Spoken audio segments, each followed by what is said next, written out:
Bonjour à toutes et à tous. Hop, je vais essayer, non pas de vous expliquer ce que c'est l'IA parce que ce n'est pas mon cœur de métier, mais plutôt d'essayer de réfléchir aux processus d'apprentissage qui peuvent être impliqués, en tout cas ce qui change quand on intègre de l'IA dans les situations d'apprentissage. Et en fait, je vais répondre à cette question extrêmement rapidement et après on va partir sur une autre voie. Mais quand on parle d'IA, on parle souvent. La question, c'était est-ce que c'est une révolution dans les situations d'apprentissage? Et en fait, quand on parle de révolution pédagogique, en 1913, Thomas Edison prévoyait déjà une révolution dans les apprentissages grâce au développement d'une nouvelle technologie qui était le cinéma et qui était donc la vidéo. Et à la question quel est votre avis sur la valeur pédagogique du cinéma, Thomas Edison répond les livres seront bientôt obsolètes. Il est possible d'enseigner tous les domaines de la connaissance humaine par le cinéma. Notre système scolaire va complètement changer d'ici 10 ans, donc 1923. Nous travaillons déjà sur les films scolaires. Nous avons étudié et reproduit la vie de la mouche, du moustique, versoie, blablabla. Et ça rend les connaissances scientifiques difficiles à comprendre dans les livres. Maintenant, elles sont claires et simples pour les enfants. Première révolution technologique annoncée. 113 ans plus tard, nous voilà. Ce qui s'est passé depuis ce que Thomas Edison a dit déjà, on est passé du cinéma à la télévision. En 1935, faire un très court rappel historique de ce qui s'en est suivi, de cette révolution technologique annoncée. La télévision qui se diffuse un petit peu chez les gens, surtout à l'après-guerre, donc un peu plus tard que 1935. 1954, une chaîne est créée pour diffuser expressément du contenu scolaire, donc c'était du contenu produit exprès à destination soit des élèves, parce que la scolarité à ce moment-là n'était pas obligatoire, en tout cas pas hyper assidue, donc directement dans les maisons pour compenser un petit peu ce manque de scolarité, ou dans les classes, on demandait aux enseignants d'allumer la télé, en fait, pour essayer de réguler un petit peu le programme. Et c'était l'équivalent de C'est pas sorcier, quoi, qui était sorti.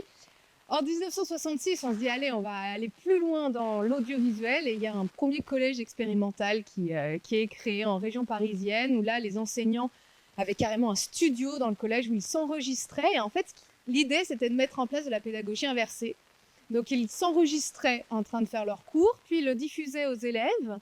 Et en fait, pour éviter de refaire le cours tout le temps de la même manière à toutes les classes successives. Donc, il y avait 20 minutes de cours et après, il faisait des activités, des petits ateliers avec les élèves sur le contenu qui avait été diffusé en vidéo. Ça n'a pas du tout marché. Dans les années 90, boom du e-learning. Donc, alors, apprentissage à distance, ça existait déjà, hein, mais on recevait des contenus par la poste. Maintenant, on se connecte à Internet. Jusqu'à l'arrivée en 2008 du terme MOOC, qui reprend un petit peu ce marché-là. Et puis 2020, la boucle est bouclée puisque la radio-télévision scolaire revient sous la forme, grâce au Covid, de la Maison Lumni. Je ne sais pas si vous êtes coltiné la Maison Lumni en 2020, avec le matin des contenus pour premier degré, l'après-midi second degré, mais l'idée étant de compenser une situation scolaire un petit peu imputée à ce moment-là. Mais en fait, cette question-là d'utiliser la vidéo pour les apprentissages, ça s'est développé au fur et à mesure que la technologie s'est développée, puisque maintenant il y a Internet qui permet cette diffusion à plus grande échelle. Mais en fait, ça n'a pas été une révolution au sens où c'est toujours les mêmes problématiques derrière. C'est comment on enseigne, déjà comment on conçoit une vidéo qui soit efficace, et comment on fait pour l'intégrer dans une situation d'apprentissage. Donc, cette révolution qui est annoncée, en fait, ça change les formats de présentation de l'information. Effectivement, je vous passe un petit peu parce que je pourrais aussi en parler pendant des heures, mais j'ai pas fait ce choix-là. Mais ce qu'apporte la vidéo, c'est de représenter des choses qui sont un petit peu plus compliquées, effectivement, à représenter soit à l'oral, soit par livre, hein, tout ce qui est animation, changement dans le temps, etc. La vidéo permet de présenter de l'information parfois d'une manière un petit peu plus aisée et plus adaptée au contenu. Donc, il y a bien une révolution régulière avec les apports technologiques sur le format de présentation de l'information, mais ça ne change pas la question de base qui est les processus d'apprentissage qui sont impliqués à ce moment-là. Et on a toujours besoin que l'apprenant se saisisse du matériel, qu'il soit engagé dans la tâche, qu'il mette en place des processus qui sont coûteux. C'est difficile l'apprentissage. Là, vous allez voir, vous avez passé une journée entière assise à écouter des gens. long, c'est compliqué, c'est douloureux, eh bien les enfants, on leur demande ça de 3 ans à l'IUT, je ne sais pas quel âge ils ont, quasiment 25 ans quand ils en sortent. C'est long et douloureux d'apprendre. C'est vrai, mais en fait, il faut en être conscient. C'est pas facile. On a tous envie de faire autre chose que venir tous les jours recommencer à apprendre quelque chose. Ces processus d'apprentissage, ils sont vraiment coûteux.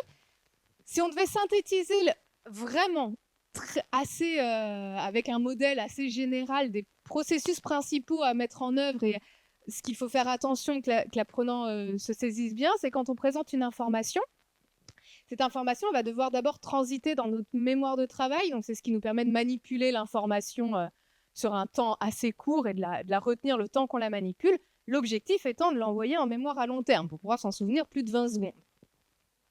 C'est vraiment 20 secondes la limite de la mémoire à court terme.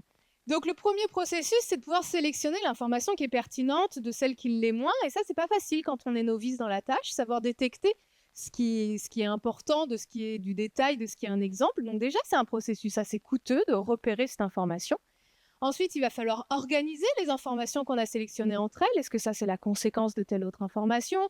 Est-ce que ça, c'est en comparaison? Est-ce que ça dit la même chose ou pas? Donc ça aussi, c'est compliqué. Et puis, il va falloir récupérer aussi des informations qu'on aurait déjà en mémoire à long terme, des exemples d'autres situations pour pouvoir les intégrer à ces nouvelles informations et se créer ce qu'on appelle un modèle mental. Ça doit être l'objectif de l'apprentissage, c'est de créer un modèle mental qui soit pertinent, qui comprenne à la fois les informations qu'on nous a présentées, puis le lien avec d'autres informations pour pouvoir ensuite envoyer ce modèle mental en mémoire à long terme et puis l'enrichir au cours de notre vie. Et ça, ce processus, quel que soit le format, quelle que soit la situation d'apprentissage, notre objectif, c'est toujours, en tant qu'enseignant, de favoriser la construction d'un modèle mental pertinent. Et c'est, encore une fois, c'est vraiment pas simple, c'est assez coûteux.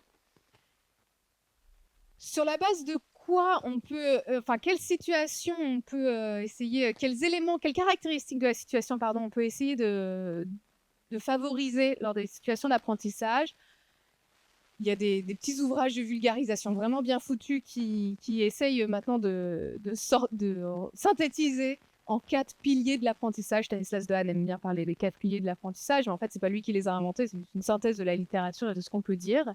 Dans ces 4 piliers, il y a bien faire attention, prêter une attention soutenue et de concentration à l'information, consolider dans le temps, réviser ses apprentissages, être engagé dans la tâche, notamment pour mettre en place ces processus.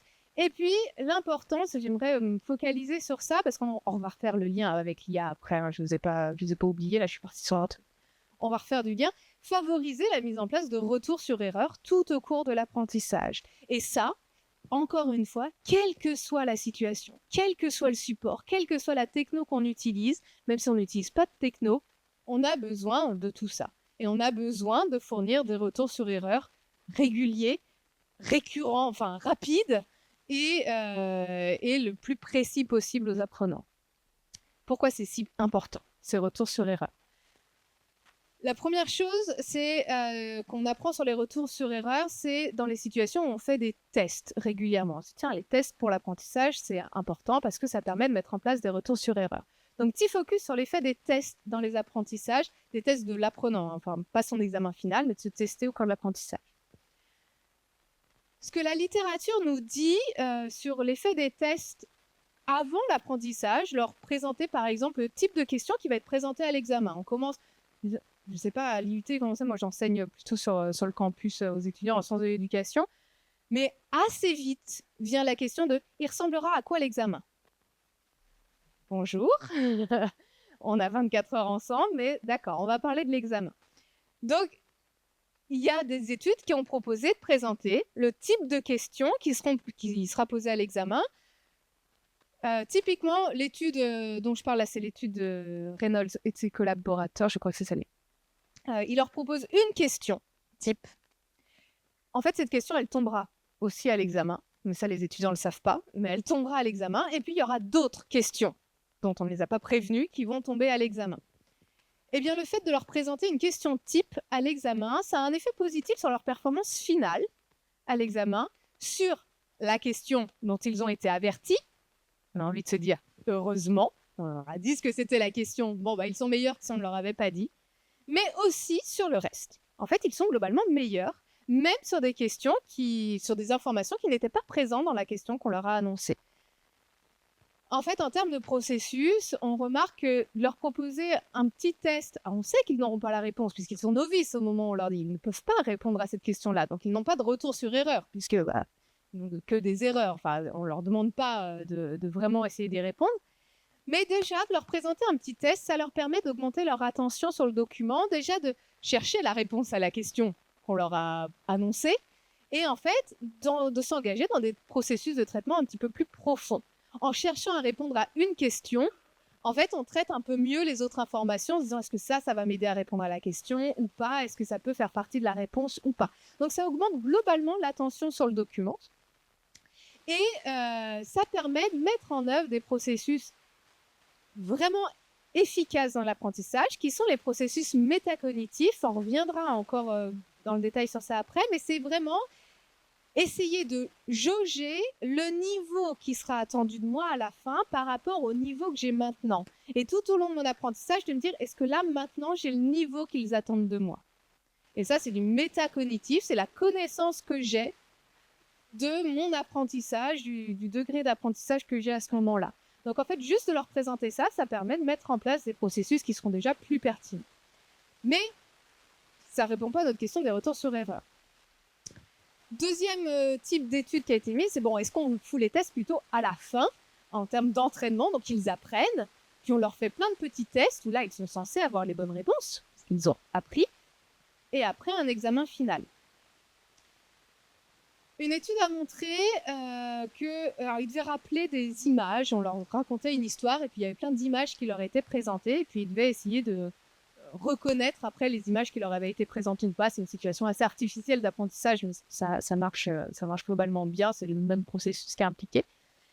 Ils l'apprennent, il y en a certains, on les laisse repartir chez eux, on leur dit dans une semaine vous reviendrez, et il va falloir en rappeler le plus possible. Il y en a d'autres, on leur dit maintenant entraînez-vous à en rappeler le plus possible, rentrez chez vous, revenez dans une semaine et on vous teste. Et eux, on leur demande sur le moment d'en rappeler 3 fois, essayer de récupérer l'information 3 fois de suite, rentrez chez vous, revenez dans une semaine. Et on les teste tous une semaine après et on observe ça. Ceux qui se sont entraînés après leur apprentissage à récupérer l'information 3 fois de suite, une semaine après, ont un apprentissage de bien meilleure qualité, une trace mnésique beaucoup plus profonde et ils récupèrent mieux l'information une semaine après que ceux qui ne se sont pas entraînés, qui n'ont pas eu de test après leur apprentissage. Donc, juste après la situation d'apprentissage, leur dire, en fait, qu'est-ce qu'on en retient? Qu'est-ce qu'on en fait? Testez-vous, essayez. Déjà, ça, c'est ce qu'on appelle l'entraînement par la récupération. Et ça a un effet positif sur les apprentissages. Et là, vous allez me dire, mais on n'est toujours pas sur le retour sur erreur. Oui, parce qu'en fait, l'effet des tests, c'est une opportunité de retour sur erreur, pas quand c'est présenté avant l'apprentissage, pas quand c'est présenté après l'apprentissage, parce que c'est un petit peu trop tard. Le mieux, c'est quand c'est présenté pendant l'apprentissage, tout au long de l'apprentissage. Pourquoi? Parce que c'est l'occasion d'avoir ces retours sur erreur et de pouvoir changer ses stratégies d'apprentissage, de se rendre compte que ça ne fonctionne pas. Si on est testé tout à la fin et qu'on dit la semaine prochaine c'est l'examen, en fait trop tard, là je me suis rendu compte que j'étais nulle. Donc qu'est-ce que je fais là? Je n'ai plus de temps pour me retourner, pour changer ça. Je viens juste, mon processus métacognitif me dit je n'ai pas le niveau. Comment je fais? Pendant l'apprentissage, en proposer très régulièrement, ça va permettre à l'apprenant de surveiller son apprentissage, c'est-à-dire d'évaluer, on en revient, son degré par rapport à ce qui est attendu et par rapport à son propre objectif. Les étudiants ont tous des objectifs différents. Il y en a qui visent 10, il y en a qui visent le plus possible. C'est pouvoir s'ajuster, en tout cas de surveiller si là où j'en suis, ça me convient ou pas. Et en fonction de cette surveillance, c'est bien de pouvoir contrôler ses stratégies. Soit essayer de changer de stratégie parce que de toute évidence ça ne fonctionne pas, garder la même stratégie parce que ça a l'air plutôt efficace, ou même relâcher la pression parce que franchement je ne vise que 10 et là ça a l'air quand même bien trop simple. Ces deux processus-là, ce sont les deux processus métacognitifs principaux. Et en fait l'effet des tests, c'est pas le test, c'est le test en lui-même déjà qui permet d'être efficace, mais c'est surtout l'occasion du retour sur erreur. Cet effet-là est un des effets les plus majeurs dans les situations d'apprentissage. Sur des situations avec des étudiants, des examens en neurosciences et tout qu'on a essayé, on augmentait de 40%, ce qui est déjà énorme, la performance à l'examen final. Donc c'est un effet quand même massif dans l'apprentissage parce que ça permet de réguler son apprentissage. Donc le premier effet de ces retours sur erreur, c'est un effet sur l'autorégulation et c'est vraiment hyper important, encore une fois, quel que soit le format d'apprentissage, de favoriser cette autorégulation des apprenants et on reviendra dessus. Le deuxième effet des retours sur erreur, c'est un effet de renforcement dans les apprentissages. Les renforcements, si vous avez si ça vous dit quelque chose, souvent vous pensez au conditionnement classique et aux expériences qui avaient été menées par Pavlov avec des chiens qui bavent. Les chiens qui bavent, c'est comme les étudiants. Globalement, ça fonctionne à peu près de la même manière. Ces expériences-là qui ont été menées, alors conditionnement classique, c'est vraiment quelque chose qui repose sur une base biologique. On essaye d'apprendre à l'apprenant, le chien, l'étudiant, à produire une réponse biologique qu'il aurait produit dans tous les cas. Ici, la bave. Les chiens bavent particulièrement quand on leur présente de la viande. Essayez avec les étudiants, ça marche aussi. Et en fait, ces premières expériences, elles ont montré qu'on était capable de faire des apprentissages par association. En fait, dès qu'on présente de la viande, réponse biologique, le chien y bave. Pavlov, qu'est-ce qu'il fait? Au moment de présenter la viande, juste avant, il fait sonner une petite cloche. Il fait sonner la petite cloche, il présente la viande, le chien bave. Cloche, viande, bave. Cloche, viande, bave. Et puis il enlève la viande, cloche, bave. Parce qu'en fait, le chien, il a associé la cloche à la viande et il se met à baver. Non pas parce qu'il y a de la viande, mais à baver parce qu'il entend la cloche. Ça, c'est les premiers apprentissages par conditionnement classique. C'est pas ça qui va nous intéresser ici parce que ça va vous coûter cher en budget viande, sinon. Mais c'est plutôt la suite de ces travaux sur le conditionnement opérant où là, avec à peu près la même technique, on va réussir à faire apprendre non pas un processus, un comportement biologique à le fournir dans une autre situation, mais un comportement qui n'a aucun intérêt pour l'apprenant. Typiquement, apprendre à un rat à appuyer sur un bouton. Le rat n'a aucun intérêt à appuyer sur le bouton. Votre apprenant, votre étudiant, n'a aucun intérêt à ce moment-là à retenir ce que vous lui dites. Ce n'est pas une réponse biologique. Il n'a pas d'intérêt pour survivre d'apprendre ce que vous lui dites. Donc il va falloir essayer de lui faire apprendre un comportement qui n'a pas beaucoup d'intérêt à ce moment-là. Ces premières expériences, elles ont été faites par Skinner avec des rats dans des cages. Et donc on avait un rat qu'on laisse tranquillement explorer sa cage. Il y a des haut-parleurs, des lumières, de la nourriture qui n'apparaît pas tout le temps et un bouton. Et notre objectif, c'est qu'il apprenne à appuyer sur ce bouton. Au début, le rat, qu'est-ce qu'il fait? Bien, il explore son environnement. Il y a plein d'actions possibles. Et puis, par hasard, à un moment, il va appuyer sur le bouton. Et il n'y a que quand il fait ce comportement-là que de la nourriture sort dans la mangeoire. Que fait le rat? Au bout d'un moment, à force d'appuyer par hasard sur ce bouton, il va finir par associer l'appui du bouton avec la récompense, qui est la nourriture. Et qu'est-ce qu'il va faire? Il va apprendre à appuyer sur ce bouton. Et il ne va plus faire que ça. Eh bien, ici, la nourriture, c'est ce qu'on appelle un renforcement. Un renforcement, c'est quelque chose qui va nous permettre de modifier la probabilité d'apparition d'un comportement. Dans les renforcements, il y a la nourriture, mais ce n'est parce que ça vient combler un besoin biologique qu'on a, un besoin de survie, mais il n'y a pas que ça. Que ce soit chez les animaux ou chez les étudiants, il n'y a pas que la nourriture qui peut inciter à appuyer sur un bouton. Il y a aussi la curiosité, la reconnaissance sociale, le jeu. Et en fait, il y a plein de renforcements biologiques qui peuvent inciter à produire un comportement plutôt qu'un autre. La seule règle, c'est qu'il faut que ce renforcement soit donné extrêmement rapidement après la production de la réponse. Si on veut que l'apprenant retienne la réponse à une question, il faut qu'au moment où il produit la réponse, il ait un renforcement extrêmement rapide qui lui dise c'est la bonne réponse. Parce que lui dire que c'est la bonne réponse, c'est un renforcement social, il est content de lui.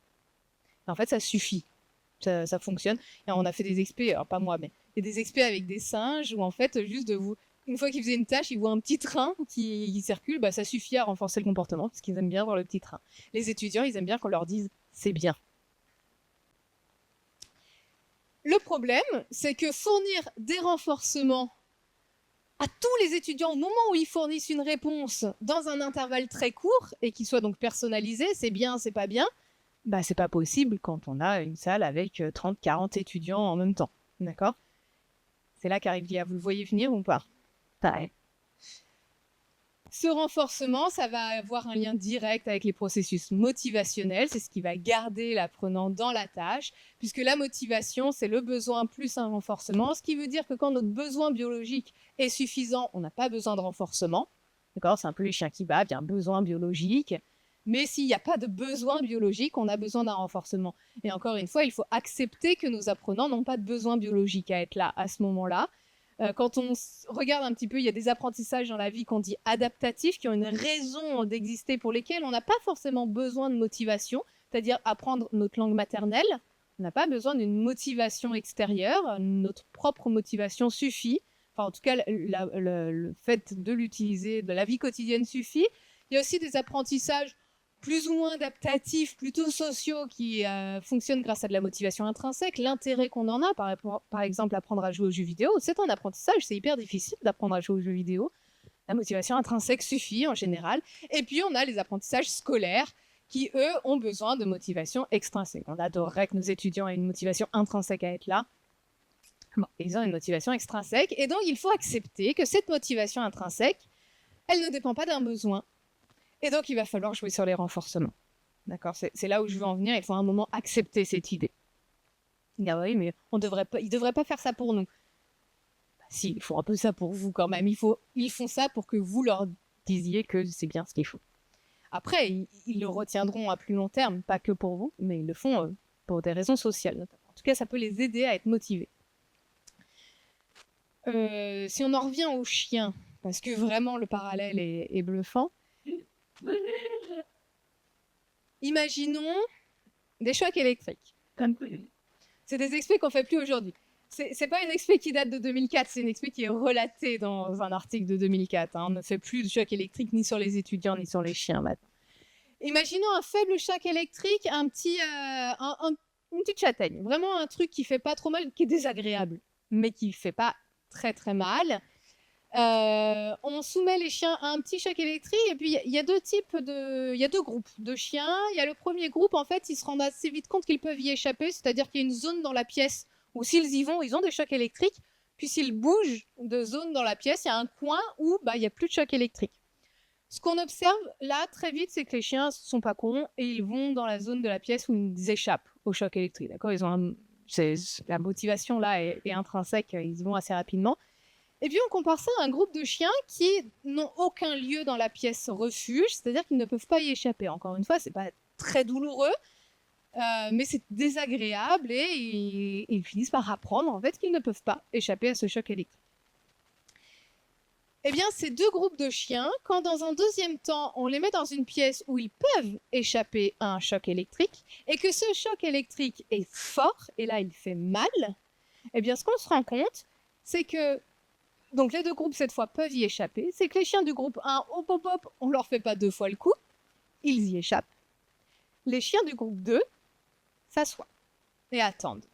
Ce phénomène, qu'on retrouve aussi chez les étudiants soumis à un choc électrique, c'est ce qu'on appelle la résignation apprise. C'est un apprentissage extrêmement rapide. Et les étudiants, pas avec les chocs électriques, qui sont mis dans des situations où, quels que soient leurs efforts, premier temps, ils n'arrivent pas à échapper à une punition, au bout d'un moment, ils arrêtent les efforts. Parce qu'en fait, ils ne vont pas en plus perdre de l'énergie à essayer d'échapper à quelque chose qui, de toute façon, va leur tomber dessus. Ils apprennent qu'ils n'ont plus de contrôle sur la situation. Et une fois que votre étudiant il est dans cette zone-là, c'est foutu.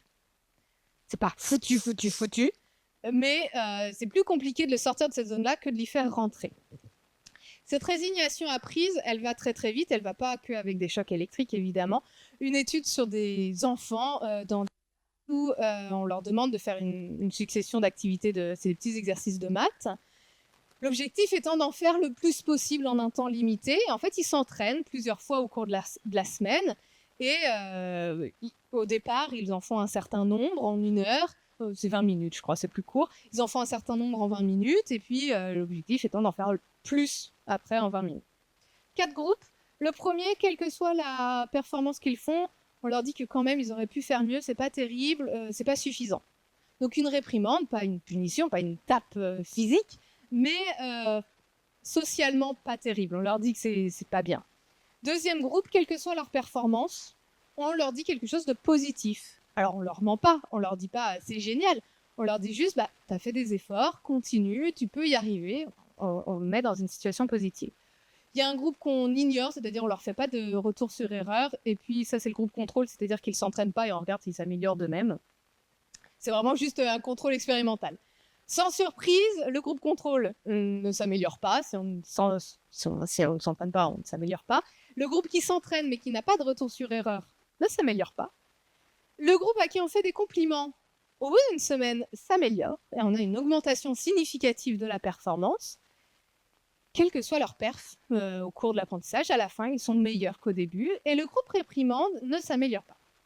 En fait, ce qui se passe, c'est plus pervers que ça. Le groupe réprimande, au début, il s'améliore. Et c'est cet effet qu'on a. On a l'impression qu'on secoue un peu les étudiants, des fois, en leur disant « c'est nul, je vais te mettre une mauvaise note, ça va te remotiver ». Et on a cette impression-là, au début. Et c'est pour ça qu'on le fait. Mais en fait, au bout d'un moment, non, ça ne marche pas. Ça rechute. C'est-à-dire que c'est même pas ça augmente et puis ça stagne, ça augmente et puis ils perdent le bénéfice très très rapidement. Et à long terme, ce qui compte c'est ça, voire une chute, un déclin s'ils tombent dans la résignation apprise, un déclin total. Tout ça pour vous dire quoi ? Les renforcements sont hyper efficaces dans les apprentissages, mais que les renforcements positifs. Les renforcements négatifs, poubelle. C'est hyper dur, parce qu'en fait, humainement, on a envie de dire des choses des fois négatives. En fait, ce n'est pas ces renforcements-là qui vont les faire évoluer, qui vont les motiver dans l'apprentissage. Dire quelque chose de négatif ne motive pas. Il faut être aussi au clair là-dessus. Donc les renforcements, ces retours sur erreur qu'on va fournir régulièrement dans l'apprentissage, ça a un effet puissant sur la motivation, mais uniquement les renforcements positifs. Alors encore une fois, ça ne veut pas dire mentir aux apprenants, ça veut juste dire toujours trouver quelque chose de positif. Et ça, en tant qu'humain, donc si vous avez bien retenu, ce qui fonctionne dans les situations d'apprentissage, c'est de faire des retours sur erreur le plus précis possible parce qu'il faut qu'ils puissent ajuster leur stratégie. Immédiat. Parce que c'est comme ça que ça fonctionne dans les renforcements. Enfin, un intervalle extrêmement court. Chez les chiens, c'est une demi-seconde pour qu'ils apprennent à baver au son de la cloche. Donc, des retours immédiats, précis et toujours positifs. Et en tant qu'humain, courage. Et en fait, ça fait depuis extrêmement longtemps qu'on sait que c'est ça qui fonctionne. Et ça fait depuis extrêmement longtemps que les profs dans les salles n'arrivent pas à le mettre en place parce qu'en fait, c'est difficile. C'est difficile en termes techniques déjà, ils sont 30, je suis tout seul. Et puis en termes humains, il y a un moment, on a envie de dire que non, Michel, là, c'est la 36e fois que tu fais la même erreur. C'est génial, mais ce n'est pas possible. D'où les technologies qui arrivent pour soutenir ça et pour donner ce feedback à notre place. Parce qu'en fait, ça, hop là, on peut le déléguer à la techno, elle va pas se fatiguer, elle va toujours être positive et elle va pouvoir s'adapter à l'apprenant. Les premières technos, ça c'est pas de l'IA, évidemment. Années 50-60, Skinner, il est passé du rat à l'étudiant assez rapidement.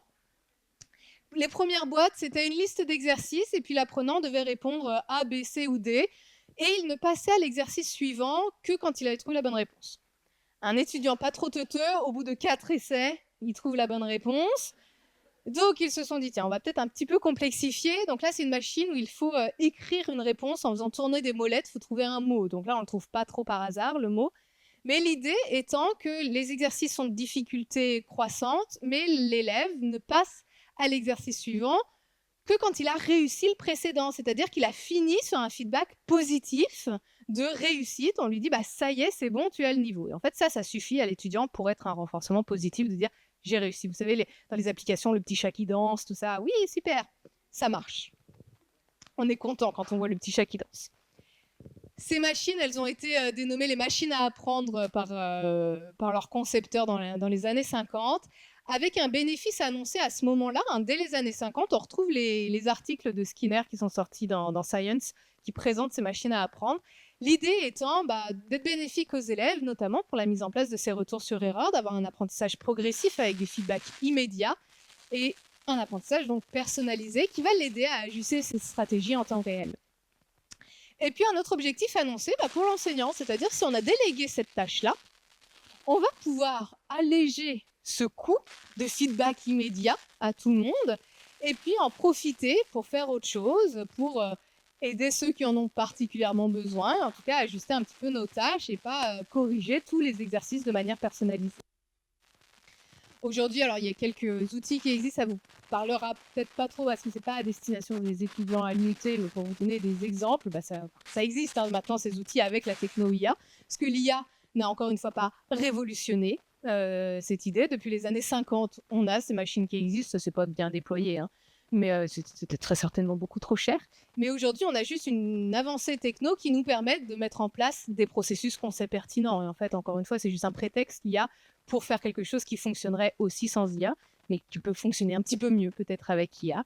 Donc l'idée là, c'est d'apprendre aux élèves à comprendre l'implicite dans les textes, donc d'expliciter l'apprentissage de l'implicite, toutes les inférences qu'on fait pour comprendre un texte.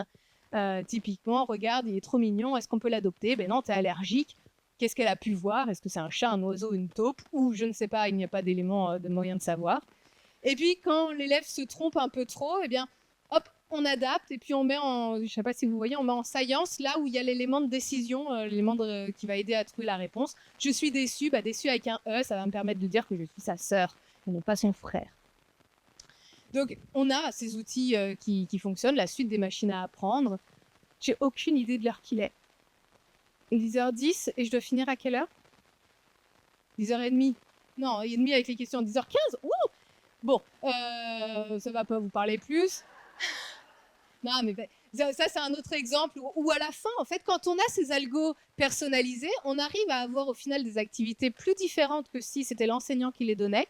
On arrive à avoir à la fin des exercices plus difficiles qui sont réussis par les élèves que si c'était l'enseignant qui avait décidé lui-même du chemin d'apprentissage. Et in fine, avec des tests à plus long terme, un meilleur apprentissage. Donc l'élève, avec ce parcours personnalisé, il est toujours dans une situation de réussite, c'est-à-dire c'est toujours quelque chose qui est un tout petit peu au-dessus de ce qu'il est capable de faire, mais il est toujours en train de finir par un renforcement positif puisqu'il y arrive. Il est toujours dans une situation de réussite.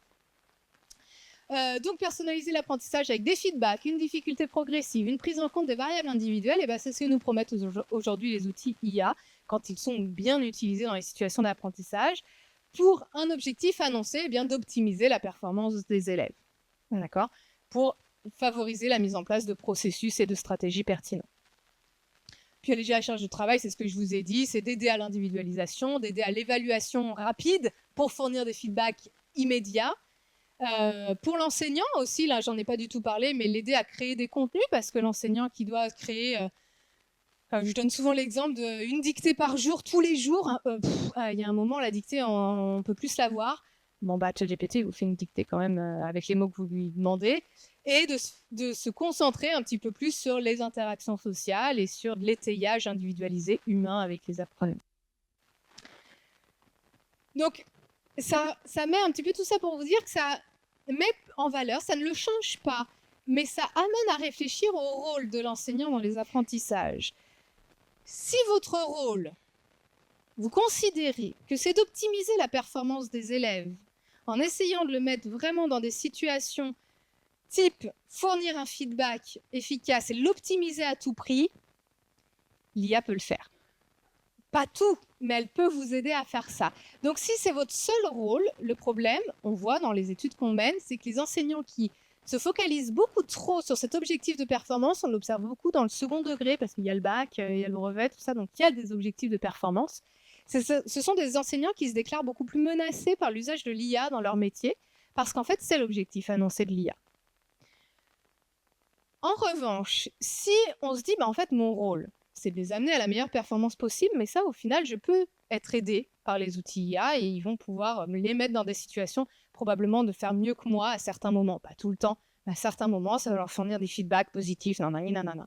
Moi, mon rôle en tant qu'enseignant, c'est d'essayer qu'ils développent certaines compétences, qu'ils se développent en tant qu'humains, qu'ils développent une capacité de raisonner, par exemple, donc des compétences beaucoup plus transversales.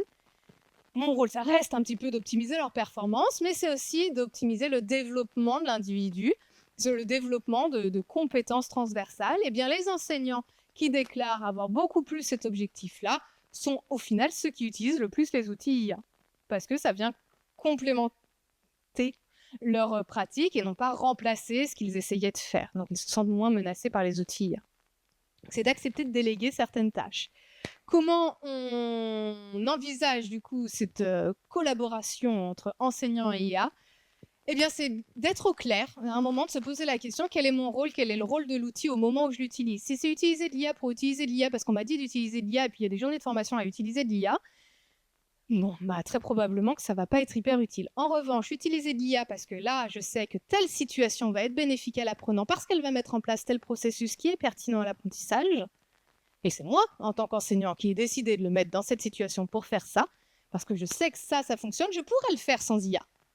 Mais l'IA va m'aider à le faire, eh bien, ça va nous permettre d'optimiser la performance des élèves en répétant 1000 fois la même phrase de manière positive et en jouer, en faisant des feedbacks immédiats, en ajustant le contenu, en ajustant la difficulté, en se disant ça fait 3 mois que tu es sur la même tâche, peut-être qu'il est temps d'augmenter. Non, l'objectif c'est qu'il la maîtrise et qu'on ajuste le contenu.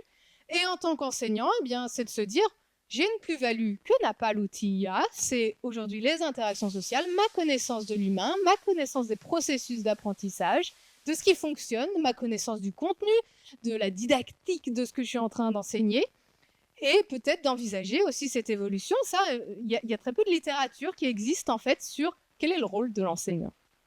Et qu'est-ce qu'il doit faire dans la classe, quel doit être son objectif final.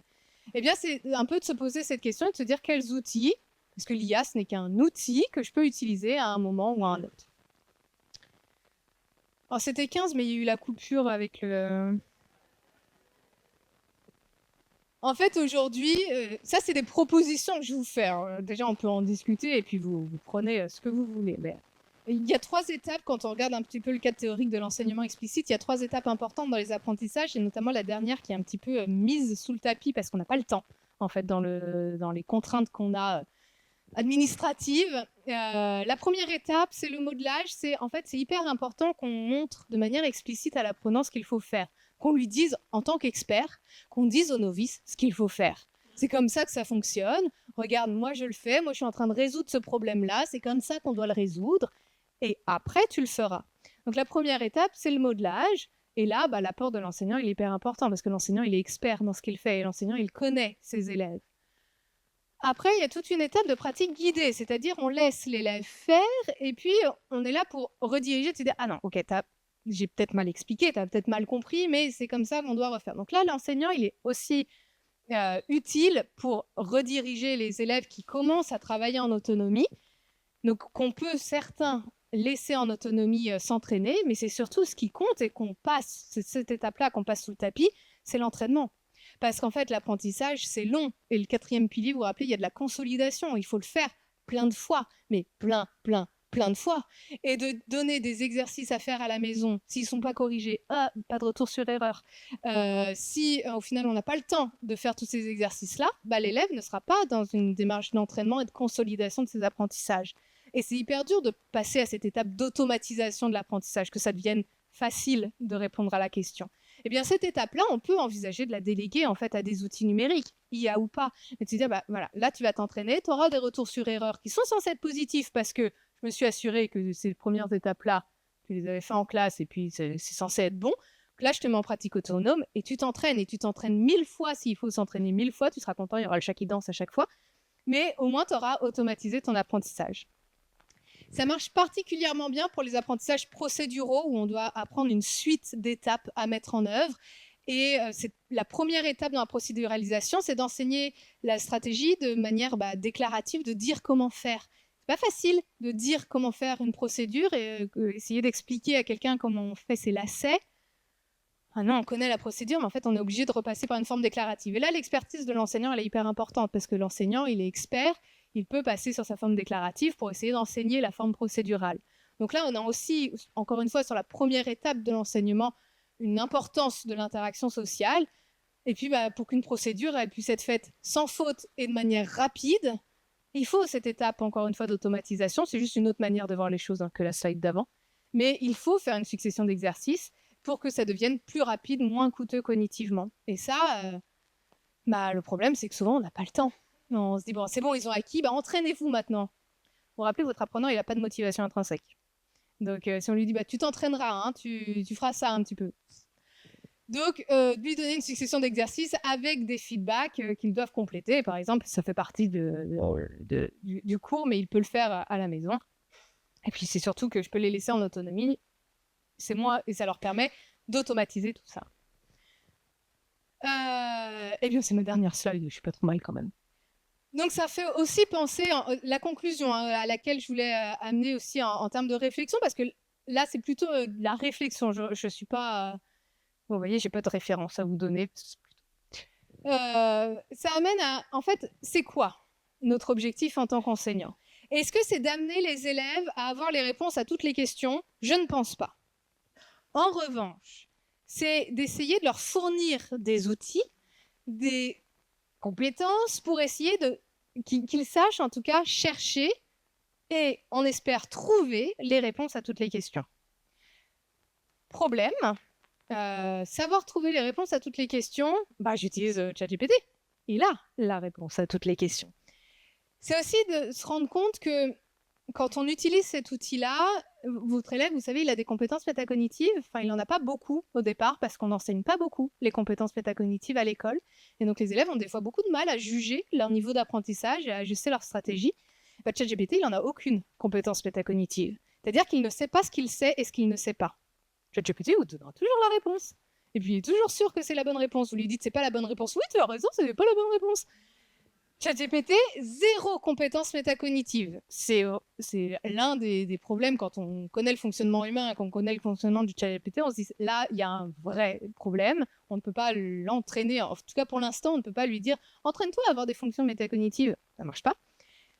Donc, ça mérite un petit peu de s'arrêter sur ces compétences métacognitives de la part des élèves pour pouvoir utiliser l'outil et de se dire, en fait, il faut que je puisse juger la réponse que ChatGPT me donne.